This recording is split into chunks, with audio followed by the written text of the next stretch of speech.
కోసం ఎవరు నిలబడతారో వాళ్ళు ఈ దేశాన్ని కదిలించే నాయకులయ్యారు, మామూలు నాయకులు అవ్వలేరు. సో కారుమంచి సంయుక్త నాకు పట్టుదల చూసి ఇలాంటి ఆడబిడ్డలు రాజకీయాల్లో ఉండాలని మనస్ఫూర్తిగా కోరుకుంటే అది గెలిచి వచ్చిన తర్వాత నాకు చాలా చాలా ఆనందం వేస్తుంది.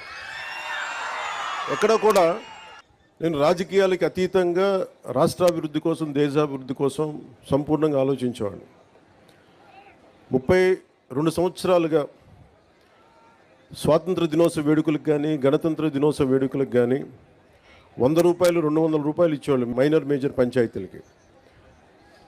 అదే మన కృష్ణతేజ గారికి, కమిషనర్, ఇంకా మన పంచాయతీరాజ్ వారికి ఒకటే చెప్పాను, ప్రతి గ్రామానికి, పంచాయతీకి దేశభక్తి ఇక్కడి నుంచే రావాలి, బయటికి దేశభక్తి ఇక్కడి నుంచే ఉబ్బకాలి. ఏం చేద్దామంటే ఆ చర్చలో ఒకటే వచ్చింది, ముందు మన జాతీయ జెండాకి